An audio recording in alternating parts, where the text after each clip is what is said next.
Amen. Amen.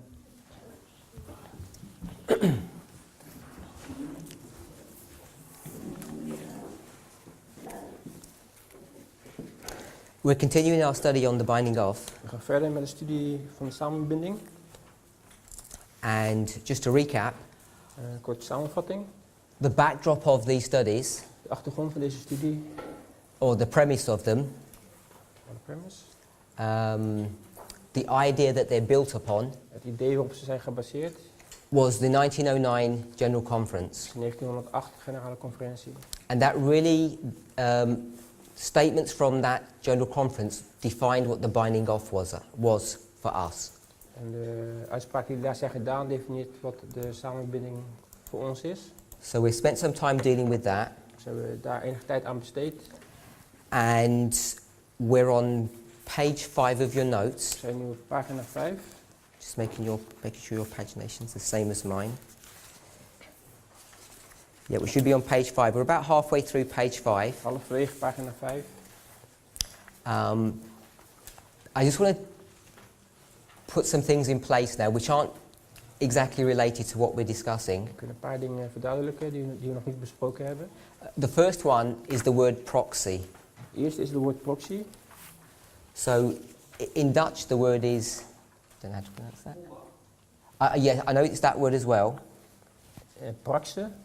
Proxy. So, and then the other word is Volmacht. volmacht that you said. And I think some people still aren't fully clear what that means. Sommigen weten nog niet wat het betekent. Simply put, the word proxy Simpel gezegd, het woord proxy means to substitute. betekent vervangen. So that's really all it is, it's a substitution. Het is een vervanging. So if I was to sign a document Als ik een document wil tekenen, and I couldn't be at the place to sign the document, ik kan niet op de plek zijn om het te tekenen. and I asked someone to do it on my behalf, Of vraag iemand om het voor mij te doen. that would be a proxy. Dat is dan proxy. So all a proxy is a substitution. Dus een proxy is een vervanging.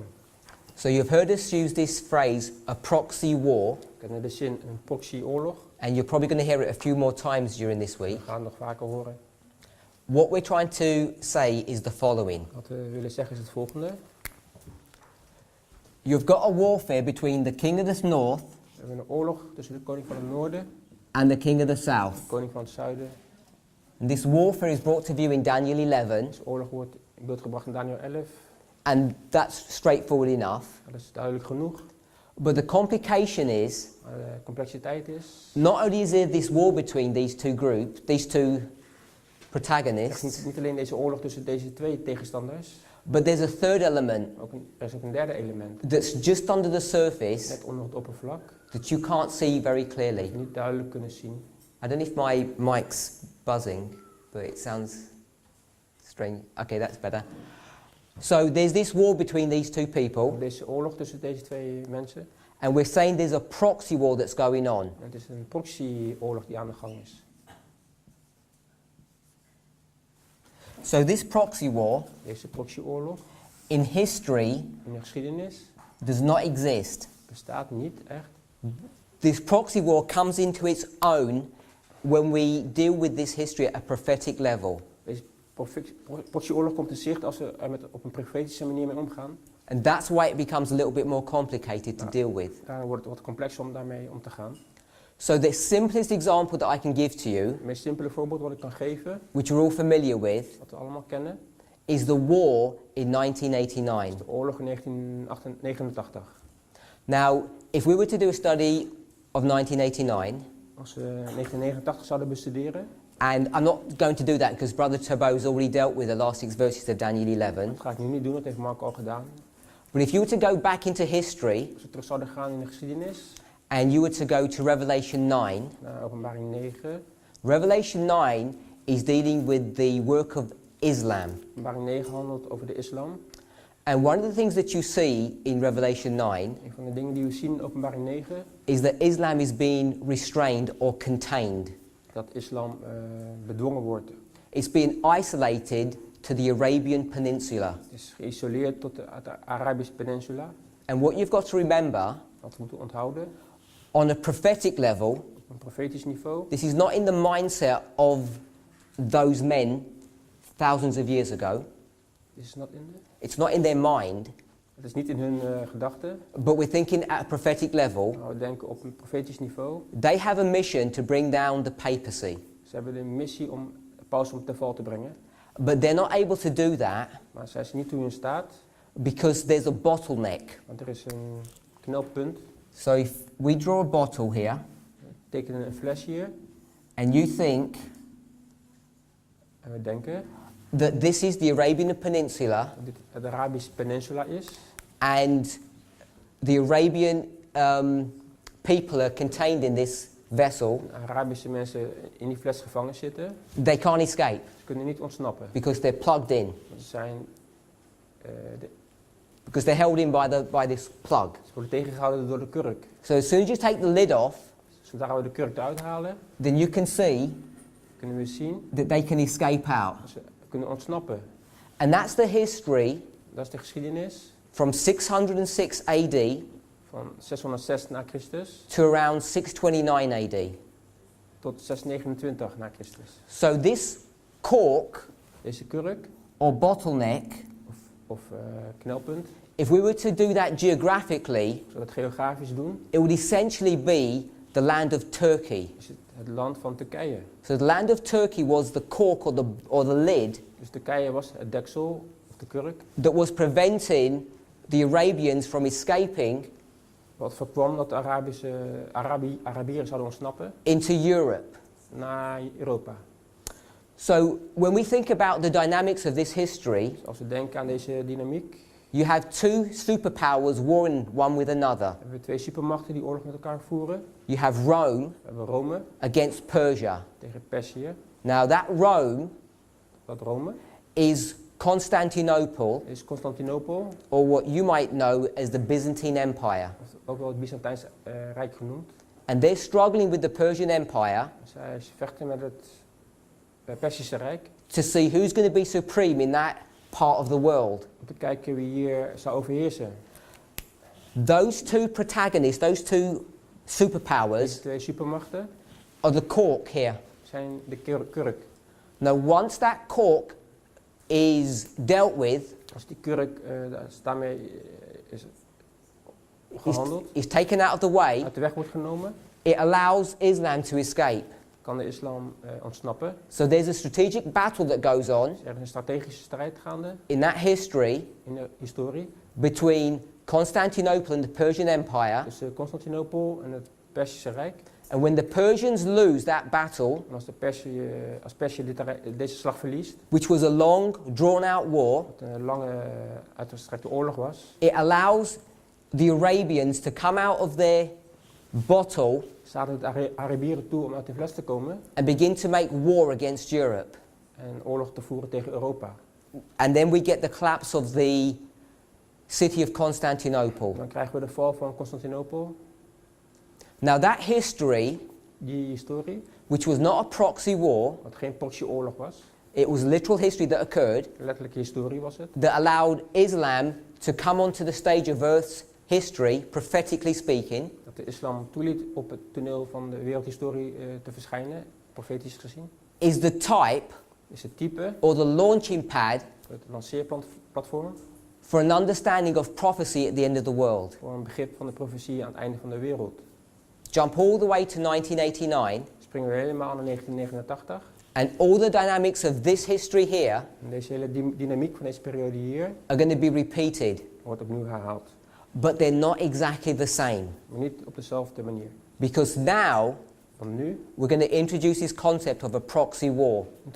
introduceren we het concept van een proxyoorlog. So most of us are familiar of the events of 1989. De meeste van ons zijn bekend met de gebeurtenissen van 1989. And I assume when I use that date, Als ik die datum gebruik, you're thinking of the events in Germany denken jullie waarschijnlijk aan de gebeurtenissen in Duitsland and the Eastern Bloc countries. en de Oostbloklanden. But when I'm thinking about that, Maar waar ik aan denk, in the context of the point I'm trying to make, in de context van wat ik wil maken, I'm not thinking that.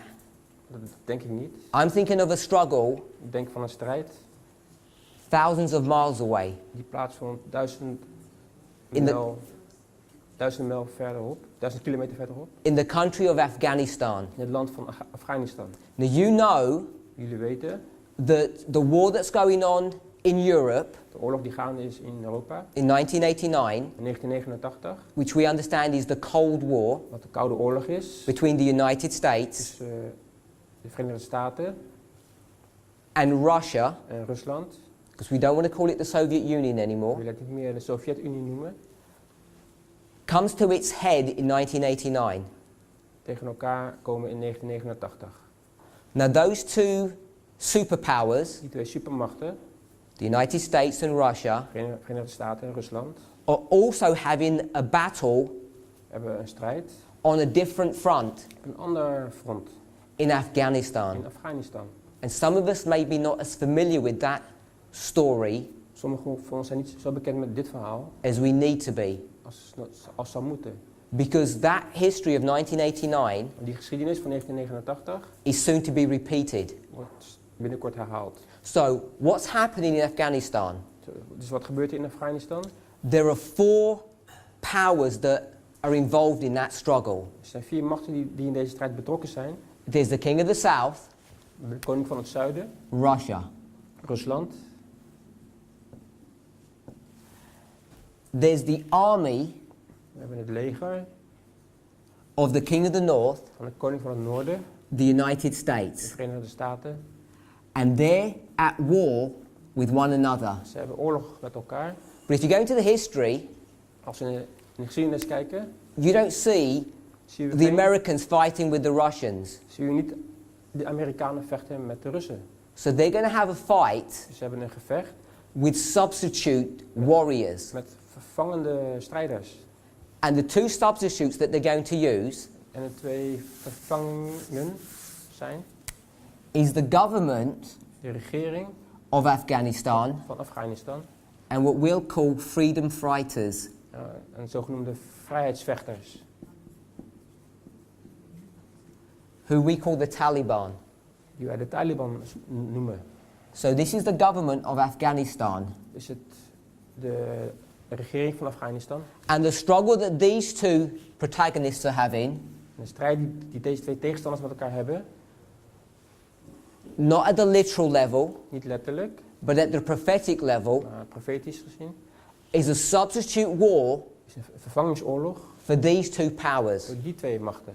So the Russians are supporting the government Dus de Russen steunen de regering van Afghanistan. and the United States are supporting the freedom En de Fighters. Verenigde Staten steunen de vrijheidsvechters. And this struggle over here in Afghanistan En die strijd in Afghanistan is really is in werkelijkheid a substitute war een vervangingsoorlog, or a proxy war een proxyoorlog between these 2 powers. tussen die 2 machten. And what's the end result of that? Wat is het eindresultaat daarvan? So in 1989, In 1989, Russia Rusland loses all of its countries that it stole from the King of the North. verliest al zijn landen dat hij het stal van de koning van het noorden. And when it loses that battle En als het die strijd verliest in Europe, in Europa, it also loses that battle in Afghanistan. is het ook die strijd in Afghanistan. And when it loses the battle in Afghanistan, Als het die strijd verliest in Afghanistan, America Amerika no longer is supporting these freedom fighters. steunt niet langer meer de vrijheidsvechters. There's no one supporting the Afghan government. Niemand die de Afghaanse regering steunt. And suddenly, En plotseling, this cork, die kurk, this lid of this bottle, de kurk in de fles, is removed. is verwijderd. And what happens? Wat gebeurt er dan? Radical Islam De radicale islam suddenly springs upon the world. springt de wereld in. They're loosed. Ze worden bevrijd. And that loosening here of these freedom fighters, En die bevrijding van die vrijheidsvechters, the Taliban, Taliban, morphs, verandert changes, verandert from these freedom fighters, van deze vrijheidsvechters, whatever reason they're fighting for, welke reden ze ook vechten, into Al-Qaeda. in Al-Qaeda. And the rest is history. En de rest is geschiedenis. And in the midst of all of this, En in het midden van dit alles, the role of the Afghan government de rol van de Afghaanse regering just melts away. smelt weg. and isn't a subject of Bible prophecy. Het is geen onderdeel meer van een Bijbelse So profetie. you're left with these three elements here. Dus we blijven over met deze 3 elementen. Now, for the last 20 plus years, De afgelopen 20 jaar we've ignored these two, hebben we deze 2 genegeerd. King of the South, Koning van het Zuiden, the governments of Islam, de regeringen van de islam. and our focus has been here. Onze focus ligt nu hier. The struggle between radical Islam and the army of the King of the North. De strijd tussen radicale islam en de koning van het noorden. And we thought we'd had it figured out. En we dachten dat we het hadden uitgedokterd. But now we realize Maar nu realiseren we ons, that because of a subtle misunderstanding of who the King of the South is, door een subtiel misverstand over wie de koning van het zuiden is, we've incorrectly ignored the role of the King of the South hebben we ten onrechte de rol van de koning van het zuiden genegeerd in end time prophecy. in eindtijd profetieën. And let me say this, Laat ik dit zeggen, the verses that we're now using to defend what we're teaching today, de versen die we nu gebruiken om ditgene te verdedigen, when I mean today I mean from now on, vanaf nu, are not new verses. zijn geen nieuwe versen, They're not new words. zijn geen nieuwe woorden. There are people in this room who have read them many times before. Mensen hier hebben deze passages veel gelezen. It was over 5 years ago, I did a prophecy school, Het was meer dan 5 jaar geleden dat ik een profetenschool deed. and I went through Daniel 11 verse by verse, En we gingen vers voor vers door Daniel 11. explaining all the historical understanding of what those verses mean. En de historische mening daarvan onderzoekende. And I covered all of that history. Dat hebben we allemaal besproken. Uriah Smith has covered all of that history. Uriah Smith heeft het allemaal besproken. And I'm sure that there are many other people here who have read those verses. Er zijn zoveel mensen hier die dat allemaal ook gelezen hebben.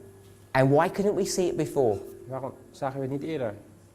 I think Ik denk, the Holy Spirit hadn't shed light upon those words. de Heilige Geest daar geen licht op had geschenen. So this is not the fact that we have been ignorant in our studies. Het is niet omdat wij onwetend zijn hierin. Onwetend zijn geweest hierin. The fact is Het feit is, that the Holy Spirit has shed new light upon His Word de Heilige Geest heeft nieuw licht gegeven op deze woorden. at the right time. Op het juiste moment. To me, Voor mij, it's not an indictment, het is geen an accusation beschuldiging against our laziness. tegen onze luiheid. It's an indication, Het is een indicatie, a clear indication, een duidelijke aanwijzing that the Lord is working with this movement dat de Heer werkt met deze beweging. step by step. Stap voor stap. And if that's the case, Als dat het geval is, and He's shown us the light of the King of the South, en Hij laat ons het licht zien ten aanzien van de koning van het zuiden, then we really need to understand moeten wij echt begrijpen how close we are hoe dicht we zijn to midnight. bij middernacht. Because we're clearly placing the work of the King of the South We plaatsen het werk van de koning van het zuiden, as it comes back into history at midnight. terugkomt, dat het terugkomt bij middernacht. Now I know at this prophecy school, Ik weet dat bij deze profetenschool, actually no I don't know because someone may be doing this. ik weet het eigenlijk niet At the moment, op dit moment, we haven't addressed the parallel we hebben de parallel nog niet besproken between 1989 and midnight. tussen 1989 en middernacht. But I think someone's going to do it. I don't want to say them and they're not going to, but someone may do. But all I want to say is this. Alles wat ik wil zeggen is dit. On the reform line, Op de reformlijn we have midnight, hebben we middernacht, midnight cry, midnight cry, 9/11 9/11 and 1989. en 1989. And what we've discovered for a few months now Wat we nu al sinds een paar maanden weten, is that this history here is dat deze geschiedenis, typifies this history here. deze geschiedenis typeert. So what you can do, Dus wat we kunnen doen, you can put a break here, zie je een, you can cut the line, je kunt snijden op dit punt and you can get this history here en die geschiedenis and drop it underneath. onder deze geschiedenis plaatsen. And the methodology that we use to do that De methode die we hiervoor gebruiken is through typification or symbology. door typering en symboliek. So we know this is midnight, Dus we weten dat dit middernacht is, And the easiest one you can see En de makkelijkste die we kunnen zien, is that in in 1989, 1989, it was at midnight middernacht was, that the wall began to come down. dat de war. The wall. Oh, dat de muur naar beneden kwam. So you can mark a midnight here, We kunnen hier in middernacht plaatsen, but there are many, many stronger arguments than that. maar er zijn sterkere, betere argumenten dan dit. But I'm just showing you the reasoning behind what I'm suggesting. Ik laat jullie even de gedachtegang zien hierachter. So if we can mark a midnight here and a midnight We here, kunnen hier middernacht plaatsen en hier middernacht plaatsen. you need to become familiar Moeten we bekend zijn and have faith en geloof hebben that you can get this history dat we deze historie and drop it down here, hieronder kunnen plaatsen. just like this. Op deze manier. Now you can do much more than that, We kunnen veel meer doen dan dit. because you can actually get this We kunnen dit and swap it round like a mirror. als een spiegel overzetten. So not only would this be 1989, Zou dit niet alleen 1989 zijn, it would also be 9/11, maar ook 9/11. and this would also have characteristics of 1989 and 9/11. En vice versa. So there are many things you can do, Er zijn veel dingen die we kunnen doen. but the point I want us to see Maar het punt wat ik wil dat jullie begrijpen, is that if this was a typification of midnight, als dit een typering is van middernacht, and we can show that it is, kunnen laten zien dat het zo is, then what you've seen people do, and you should become comfortable with this, wat we mensen hebben zien doen en jullie moeten daar comfortabel mee zijn, is that all the characteristics dat alle karakteristieken that come die komen with this waymark, met deze markering, when you get this waymark and bring it across here, deze markering nemen en hier naartoe verplaatsen, all the characteristics go with it. alle kenmerken gaan dan mee. Does that make sense? Klinkt dat enigszins logisch?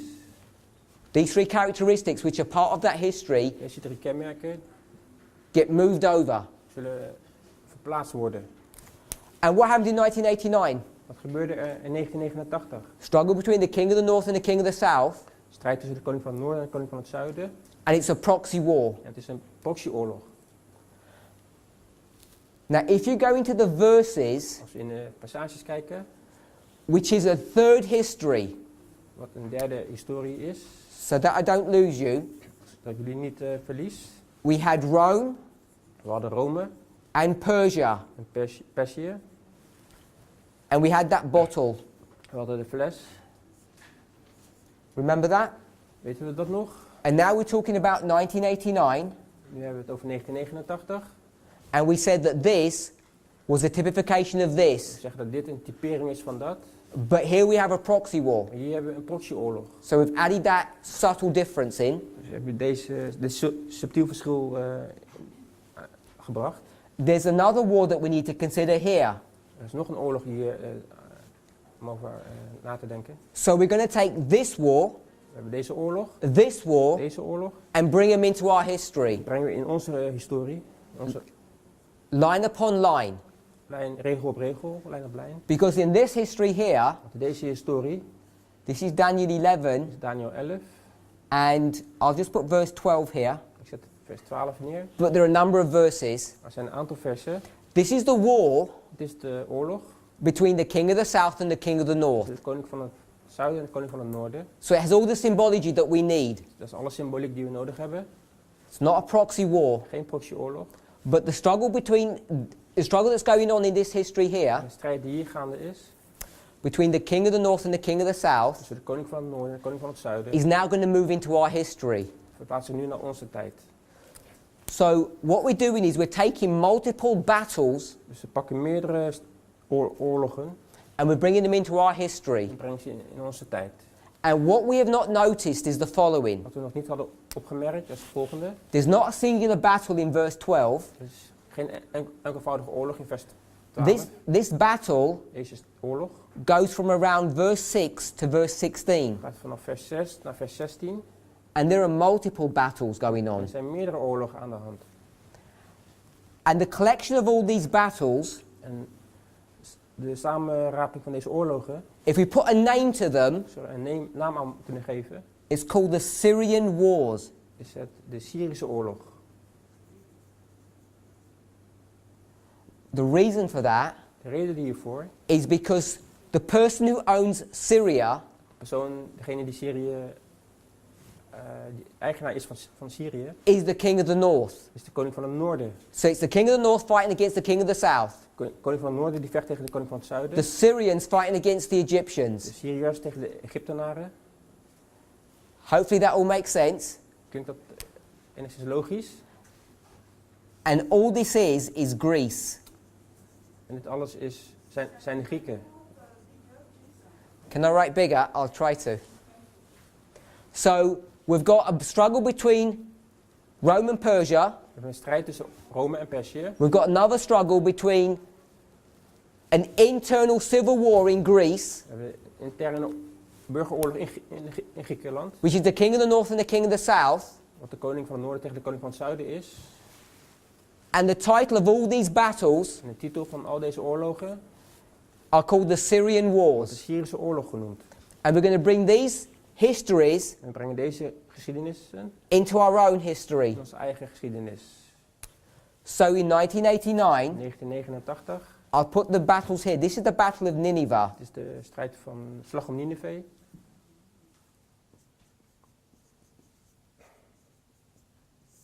So we're going to have Nineveh, Dus we hebben Nineve. and we're going to have the Syrian Wars, We hebben de Syrische oorlogen, 1989. 1989. And then here at midnight, Hier bij middernacht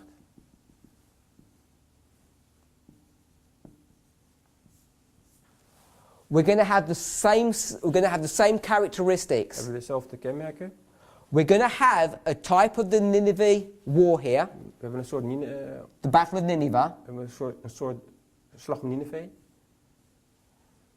and I'm going to put it in dotted because there's some subtle differences. Ik zet er een stippellijn om, het zijn wat subtiele verschillen. And it's going to be a continuation of the Syrian Wars. Een voortduring van de Syrische oorlog. This was proxy, Dit is proxy, and this is proxy. dit is ook proxy. If you want to get it really simply, Heel simpel gezegd, go into Google ga googlen, and see where all the wars happening dan zie je waar alle oorlogen plaatsvinden. today. Vandaag de dag, It's in Syria. in Syrië. So this symbol of the Syrian Wars Het symbool van de Syrische oorlogen is now giving us a clue that we're headed towards midnight. geeft ons een hint dat we richting middernacht gaan. And by the way, this Syrian war Deze Syrische oorlog has been prosecuted for around 2 years, slightly over. is nu al 2 jaar gaande. And we haven't understood that. Begrepen we niet. So as we're approaching midnight, Als we middernacht naderen, now the Lord is shedding light on this truth. schijnt de Heer licht op deze waarheid. So we can see in these verses here, We kunnen zien in deze versie hier, one of the verses teaches us een van die versen leert ons, the fulfillment in 1989, vervulling in 1989, where the king of the north met de koning van het noorden, pounded the king of the south. die de koning van het zuiden inmaakt. And that's what we understood, Dat is wat wij begrepen. because we hadn't seen light on those verses. Want we zagen geen licht op deze versen. But now we can see Maar nu kunnen we het zien that the king of the south dat de koning van het zuiden is going to retaliate. zal terugslaan. Hence, the change of the definition of who the king of the south is. Vandaar de, For this reason, om deze reden, because we've seen now the king of the south is going to arise, we zien nu dat de koning van het zuiden zal opkomen, we're having to change the definition of who he is. moeten we de definitie veranderen van wie het is. Some people might think it's a significant change. Some people might think it's a small change. Sommige mensen denken het is een grote verandering, sommigen denken een kleine. But what we're expecting to see, Wat we verwachten te zien, because we're already in this war already, we zitten al in deze oorlog, is exactly the same dynamics as we've got here. is het precies dezelfde dynamiek die we hier zien. But it's not Afghan, Maar het is niet Afghanistan, it's Syria. het is Syrië.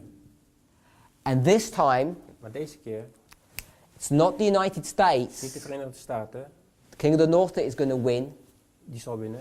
the army of the king of the north. Het leger van de koning van het noorden, We'll make sure that we get that point. dat we duidelijk hebben. But it's going to be Russia. Maar het zal Rusland zijn. And what do you expect to happen Wat we verwachten te zien gebeuren, when they have this struggle als we deze strijd hebben, and the United States en de Verenigde Staten are going to be vanquished in this battle?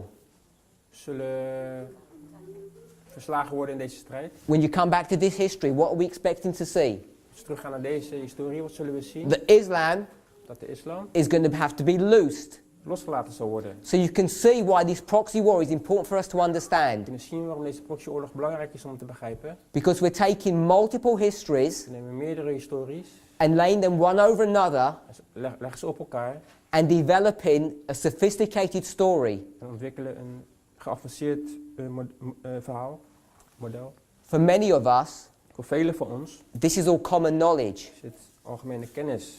except when you start trying to explain it to someone. Totdat je het aan iemand wil uitleggen. Because when you start explaining it to someone, Als je het aan iemand wil uitleggen, you have to tell them about this battle, moet je ze over deze strijd vertellen, this battle, over die slag. and En another series of battles that I didn't mention here. of een andere serie oorlogen die hier plaatsvindt. And these battles here En deze oorlogen hier are the battles that are dealing with Islam zijn de oorlogen die handelen met de islam after this history. na deze geschiedenis. So there's many things that need to be factored in. Er zijn vele dingen die moeten worden meegerekend. What I want to say is this. Wat ik wil zeggen is dit. I haven't put this in historical order Ik heb het nog niet in volgorde gezet. because I wanted to confuse you. Ik wil jullie niet in verwarring brengen. So you have to go back and put this back in historical order. Dus jullie moeten dit in de juiste volgorde zetten. I put it in the order Ik heb het in de volgorde gezet of the thread that I wanted to share with you. van The information that as I wanted to give it to you. in de volgorde van de informatie die ik jullie wilde geven. But this is not in historical order. Maar dit is geen historische volgorde. Because all of this Want al dit happens back here. is hier gebeurd. Okay? So you just have to study that out. Dat moeten jullie zelf bestuderen. So these here, Dit hier, this continual struggle, deze strijd, voortdurende strijd. when Islam is going to come on the scene, Als islam on the scene komt, is dealing with the fall of Constantinople, gaat over de val van Constantinopel. when radical Islam is going to be loosed again. Als radicale islam wordt losgelaten opnieuw. Hundreds of years after this event. Honderden jaren na deze gebeurtenis. And that loosing of Islam Het loslaten van de islam is dealing with this loosening of Islam here. te maken met het loslaten van de islam hier. Islam is going to get loosed twice. Islam wordt 2 keer losgelaten. Once here 1 keer hier, and once here. 1 keer hier. And this is the year Dit is het jaar 1449. 1449. And this is the year Dit is het jaar 629. 629. So you can see they're nearly a century apart. We zien dat ze meer dan een eeuw uit elkaar liggen, ongeveer een eeuw uit elkaar liggen. Each of us, In ieder van ons, and I say this seriously, ik zeg dit serieus, you need to be able to understand this, moeten deze dingen begrijpen, not only so that you can share it, zodat we het niet alleen kunnen delen, so that you can really believe what's happening. zodat we ook kunnen geloven wat er gebeurt. And I'm convinced Ik ben ervan overtuigd that if you hear this secondhand, dat als we dit uit tweede hand horen, which is what's happening right now, nu gebeurt, you won't have the faith to stand at midnight. heb je niet het geloof om te staan bij middernacht. You have to study this yourself. Je moet het zelf bestuderen. Sorry? I'll repeat again. Ik zal het herhalen. I'm under the conviction Ik ben ervan overtuigd, that if all that happens, als alles wat er gebeurt, that you just listen to these presentations dat jullie alleen maar luisteren naar deze lezingen, and don't study them out for en niet yourselves, zelf dit bestuderen, you won't have the faith hebben jullie straks niet het geloof to stand at midnight om op middernacht te staan, when the events are fulfilled. als de gebeurtenissen zijn vervuld. Because people object Mensen protesteren daartegen, that they're not historians, dat het geen historici zijn, that they don't understand dates, dat ze de datums niet begrijpen, and it's not religious, dat het niet religieus is, or it's not religious enough, het is niet religieus genoeg, it's too intellectual. het is te intellectueel. There are no excuses for anybody. Niemand heeft een excuus. However many talents you have got, Hoeveel talent je ook hebt, you have to press your mind to understand these things. moet je gedachten dwingen om deze zaken te begrijpen. And we read that yesterday. Dat hebben we gisteren gelezen. It should engross your whole attention. Dan zou je hele aandacht in beslag moeten nemen. There's not that much information Zoveel informatie is het ook niet. that you can't understand it if you make effort. Dat we het niet kunnen begrijpen als we ons inspannen. So, This is why you need to understand what the word proxy means. Daarom moeten we begrijpen wat het woord proxy betekent. Because what's happening right now Dus wat er nu gebeurt, is the prelude of midnight.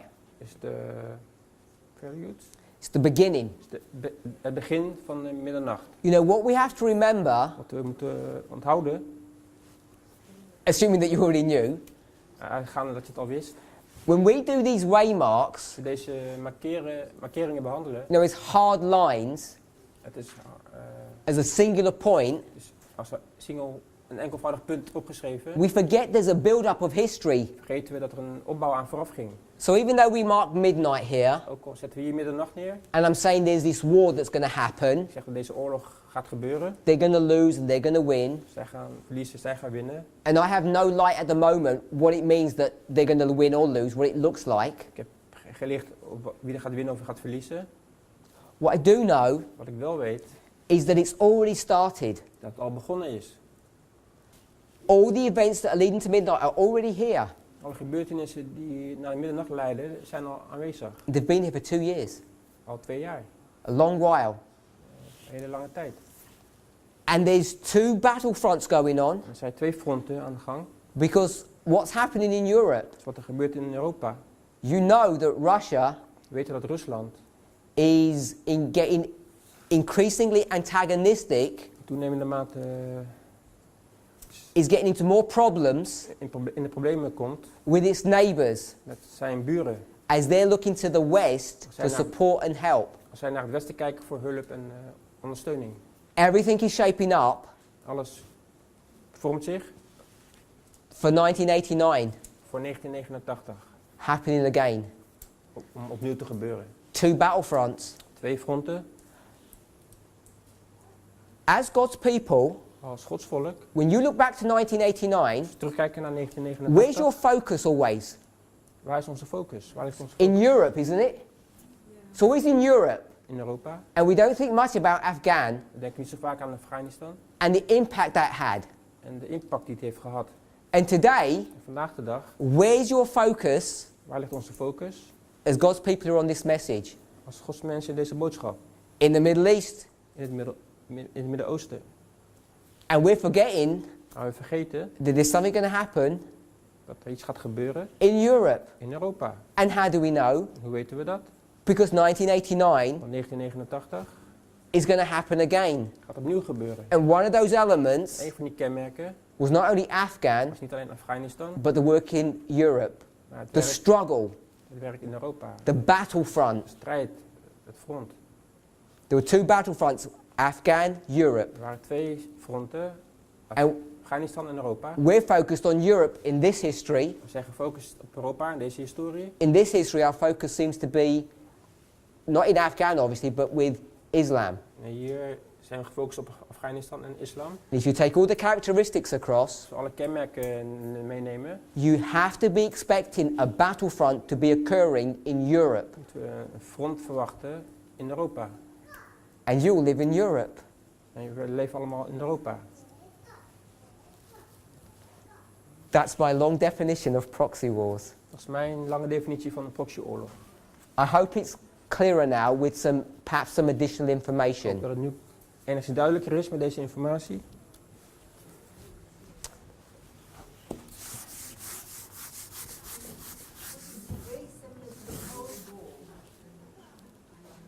The Cold War never ended. De Koude Oorlog is nooit overgegaan. Oh, someone asked, is this similar to the Cold War? Iemand vroeg, is dit gelijk aan de Koude Oorlog?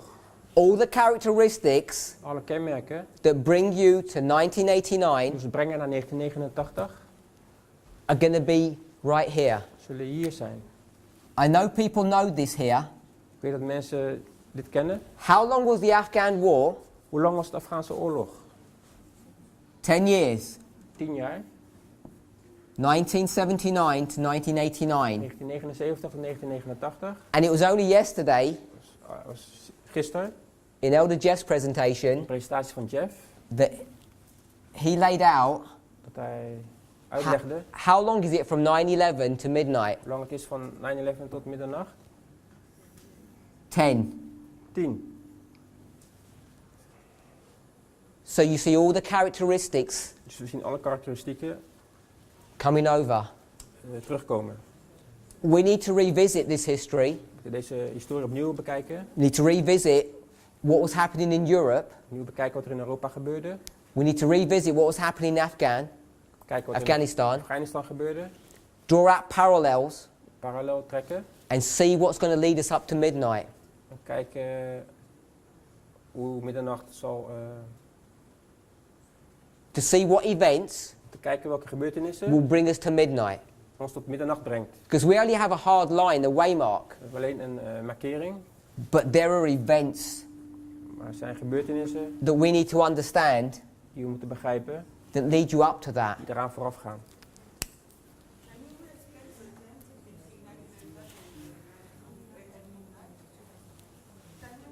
Yes, in its simplest form, In de meest eenvoudige vorm.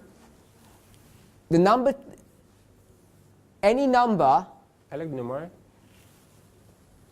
a number is a symbol, we'll start with that. Een getal is een symbool. And a symbol can mean different Een things. symbool kan meerdere dingen betekenen. So a number 10 Nummer 10 can mean, is a symbol of God's enemies.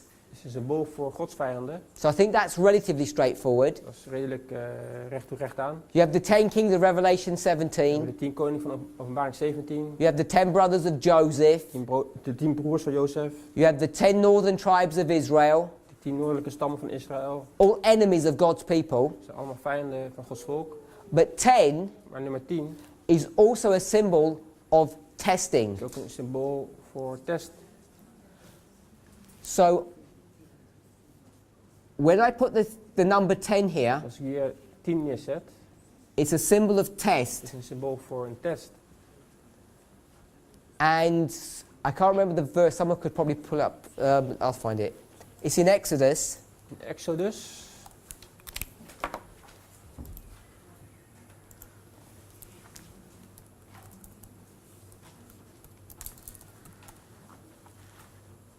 No, it's not Exodus, it's Numbers. In Numerieke. Numbers 14:22. Thank you. In Numerieke 14, 22.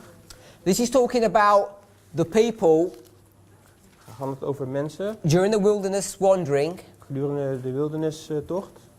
not the 40 years, but the first 2 years, Niet de 40 jaar, maar de 2 jaar. because of their continual rebellion, Vanwege hun continue rebellie. they're not going to be allowed to go into the promised land. Zullen ze niet in het beloofde land mogen.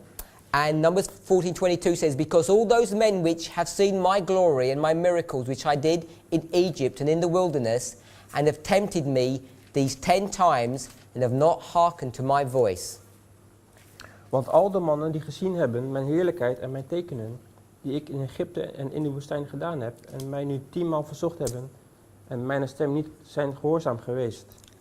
Now, when it says, tempted me these 10 times, Als ze zegt mijn 10-tallen malen verzocht te hebben, it actually means rebelled against me 10 times. betekent het gerebelleerd hebben tegen mij 10 keer. Because the Lord has tested them 10 times, Want de Heer had ze 10 keer getest. and this is the 10th and final test. Dit is de 10e en laatste test. So the number 10 becomes a symbol of testing. Dus de nummer 10 wordt dan een symbool voor een test. Daniel is tested for 10 days, Daniel wordt getest voor 10 keer, voor 10 dagen.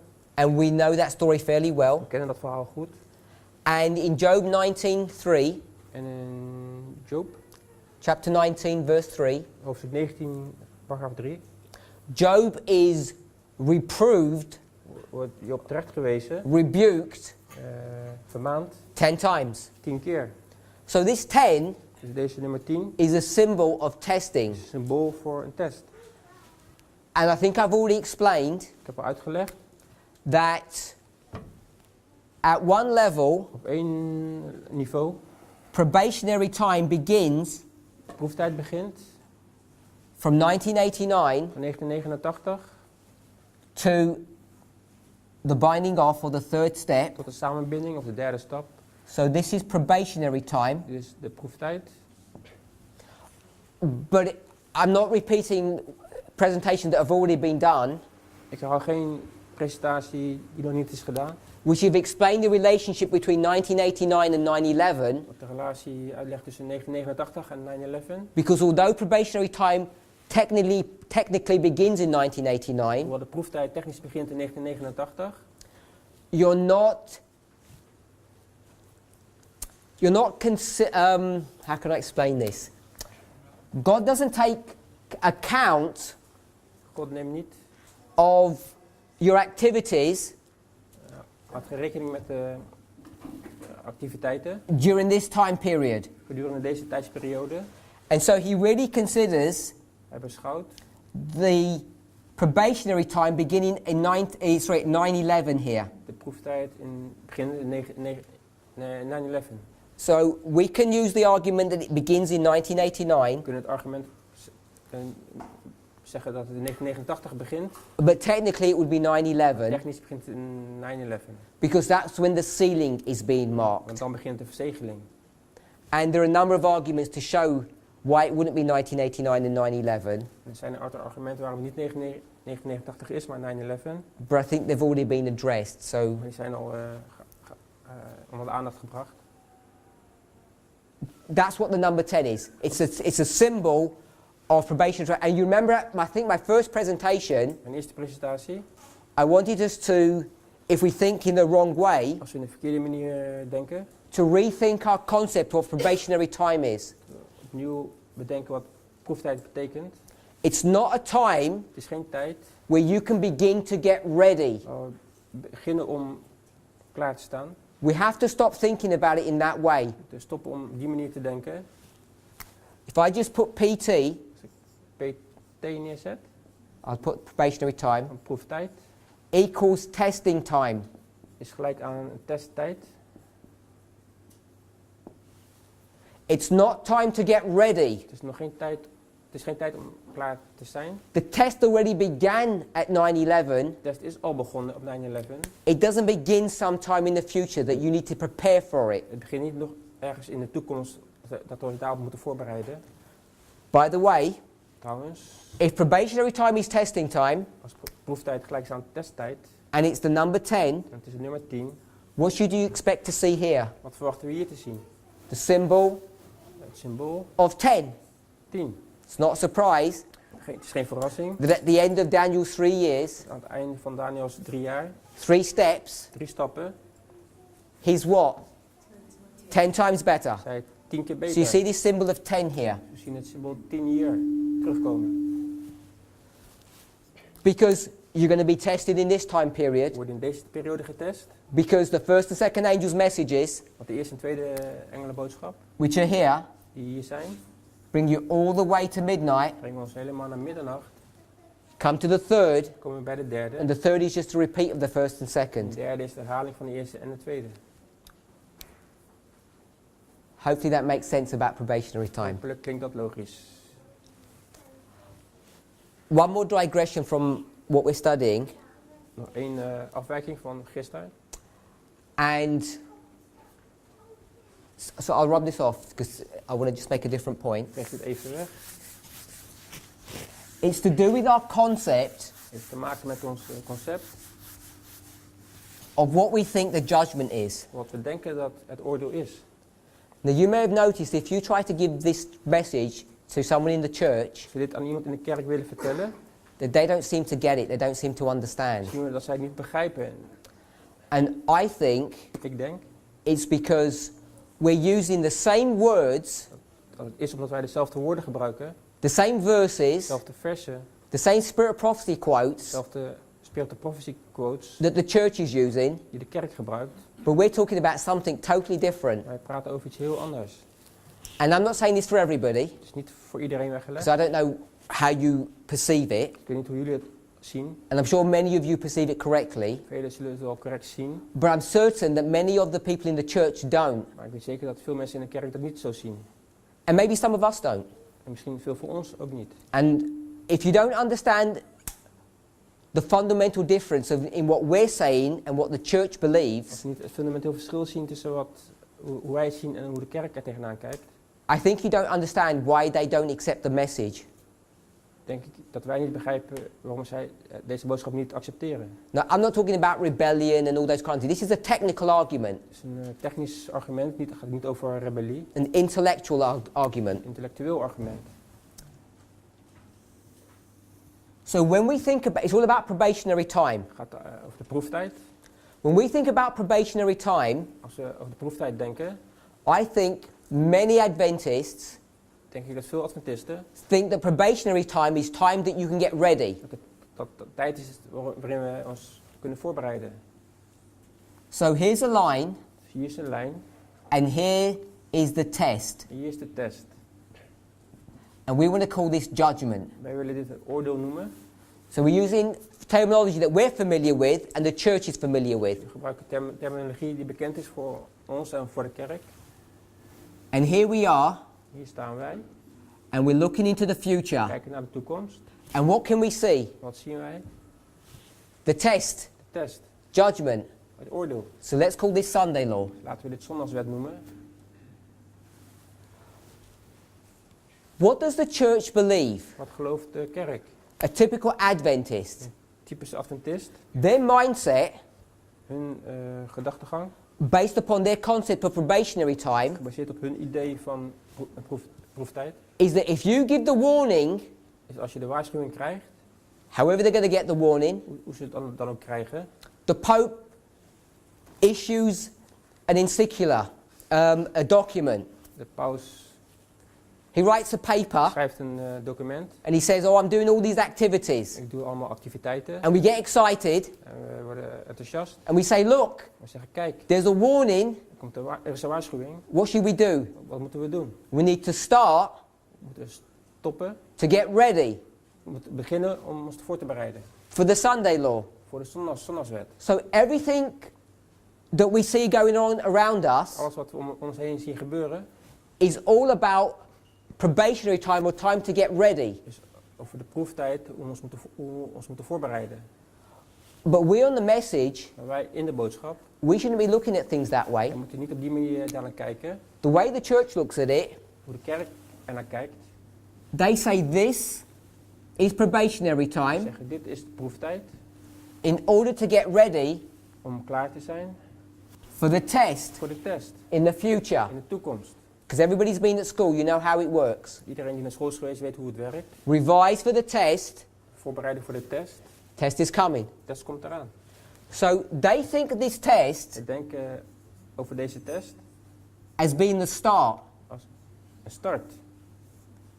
Als een begin. And every single verse or spirit prophecy quote that you're going to give them Elke vers en geest de profetie quote die we vinden, in their mind, it's all talking about the start of the test heeft het volgens hun over deze test.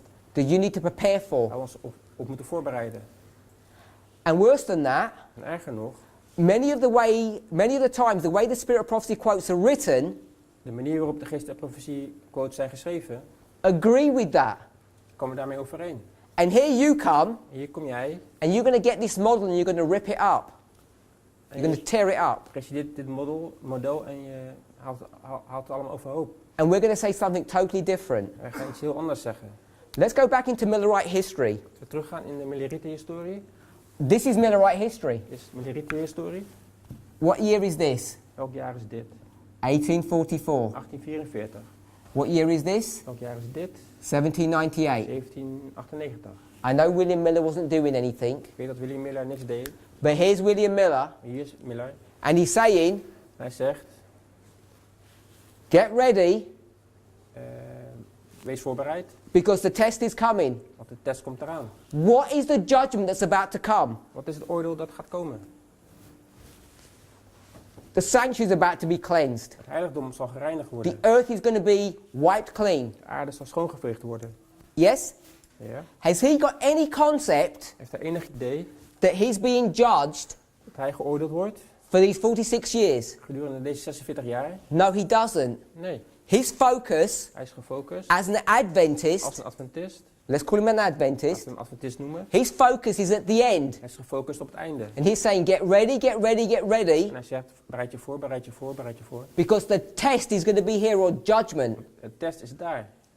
And that thinking, that mindset En die gedachtegang that the Millerites have die de Millerieten hadden, is the same mindset that we use. dezelfde gedachtegang die wij nu gebruiken. Because when you go into Millerite Als history we teruggaan in de Millerite-historie and you deal with the judgment, En we kijken naar het oordeel. What's our focus of the judgment? Wat is onze kijk op het oordeel? It's Daniel 8:14, Daniel 8:14. dealing with the investigative judgment. Dat gaat over onderzoek het oordeel. The judgment of the dead, Het oordeel van de doden. focusing on the judgment of the living.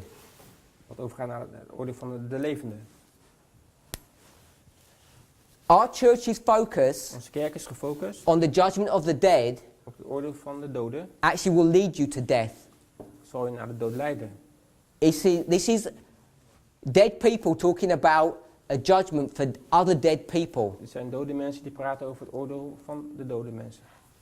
We on this message, Wij in deze boodschap using the same history, van dezelfde historie gebruik maken. the same words, Dezelfde woorden. have a completely different model. We hebben een compleet ander model. And you need to understand that, En we moeten dit begrijpen. that your thinking Dat onze gedachtegang is different to an Adventist thinking. anders is dan de gedachtegang van een Adventist. And if you can't explain that difference to them, Als we dat verschil niet kunnen uitleggen, they don't understand what you're talking about. begrijp je niet waar je het over hebt. And they think you're teaching something that's false. Denken ze dat jij iets leert wat dwaling is. Because when we go into this history Als we in deze geschiedenis duiken, and we talk about judgment, dan hebben we het over het oordeel. when you start going into the verses in Revelation 14, Kijken naar de versie van Openbaring 14. you start going into the spirit of prophecy passages, En geest de profetie quotes. you have to re-understand what those words mean. Moeten we opnieuw begrijpen wat deze woorden betekenen. Because where does judgment begin according to our teaching? Waar begint het oordeel volgens onze? It begins right here. Het begint hier. This is the start Dit is het begin of judgment. van het oordeel. And this En dit is not the start, is niet de start, but the end. maar het einde. So when we think about our message, Als ik denk aan onze boodschap, we're talking about a judgment that's already taken place, hebben we het over een oordeel wat al plaatsvindt. and we're dealing with leading to the end of the judgment. Wat leidt naar het einde van het oordeel. But a typical Adventist Maar een typische Adventist thinks about this as the beginning of the judgment. denkt dat dit het begin is van het oordeel. And you think about this, their judgment is the investigative judgment of the dead. Hun oordeel is onderzoek het oordeel van de doden. And I'm saying Ik zeg, the Millerites de Millerieten were living. waren levend. That's why we are dealing with the judgment of the living. Daarom gaat het bij ons om het oordeel van de levenden. You need to be able to conceptualize these two differences. Deze twee dingen goed begrijpen. And it really is to me a paradigm shift on how you persuade an Adventist to re-look at things differently. It's a different way of looking Het is een andere manier om te kijken at the same history, naar dezelfde historie, the same verses, dezelfde versen. and it's all based upon our understanding of probationary time. Allemaal gebaseerd hoe we kijken naar de proeftijd. What worries me, Wat mij zorgen baart, even about myself, zelfs over mezelf. is that I keep on falling back Ik val steeds terug into this wrong understanding of probationary in time het verkeerde begrip van proeftijd. because days turn into weeks, Dagen worden weken, into months, en maanden into years, en jaren. and I still keep going on. En ik ga verder. I still occupy myself, Ik neem mezelf in beslag. and I can be lulled into the false sense of security En ik kan in deze valse veiligheid worden gekletst. that I've still got time to get ready. Nog steeds het idee heb dat ik nog mezelf kan voorbereiden. And if you think that way, Als je op dezelfde manier if you denkt, think you've got time to get ready, denk tijd te hebben om je voor te bereiden, you're thinking as a dead denk Adventist. je als een dode Adventist. Because the people who are this group of people Deze groep mensen, who are being judged, die geoordeeld zullen worden, they cannot think that way. kunnen niet op die manier denken. Because every day Elke dag is a testing day. is een testdag. And as we go through our presentation, Als we door onze presentatie gaan, hopefully we'll get there, hopelijk komen we daar, we're going to see zien we, that I'm just going to change some of these symbols here. gaan we het symbolen veranderen. 9/11 9/11 to midnight. tot middernacht. Could put Sunday law. Ik kan zondag de wet neerzetten. Every single one of these days Elke van deze dagen is a day where we're supposed to be growing in Christ. horen wij te groeien in Christus. And the only way to grow in Christ De enige manier om te groeien in Christus is when you get a test, is als we getest worden, you pass the test. de test slagen. And the next day you have another test. De volgende dag weer een test, You pass the test. slagen we de test. Your whole life Ons hele leven is a life of testing. is een leven vol testen. There's no rest Er is geen rust this side of eternity.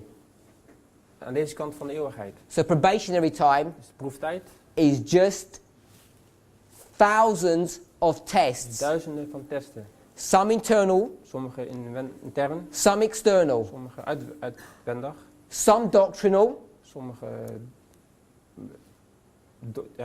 doctrinaal, some spiritual, sommige geestelijk, some in your walk with God, sommige in onze wandel met God, some in your relationship with your brethren. sommige in onze relatie met onze medemens. But it's all testing. Dat zijn allemaal testen. And probationary time, Proeftijd, which is testing time, testtijd is, has already begun. is al begonnen. Our focus is on the end of the test. Onze focus is op het einde van de test. And I guarantee you, every Adventist Ik garandeer u dat ieder Adventist who doesn't understand what you're talking about, niet begrijpt wat je het over hebt. their focus Hun focus is the beginning of the test. is het begin van de test. And we've still got some time to get ready. Dat we nog tijd hebben om ons voor te bereiden. So, I spent my presentation dealing with two subjects, Ik heb hier 2 onderwerpen behandeld, which aren't totally related to my subject matter, die niet gerelateerd zijn aan mijn onderwerp. but I thought they were important to share Maar with ik dacht you. dat het belangrijk was om te delen. Hopefully they were of use. Hopelijk was het nuttig. Let's pray. Laten we bidden.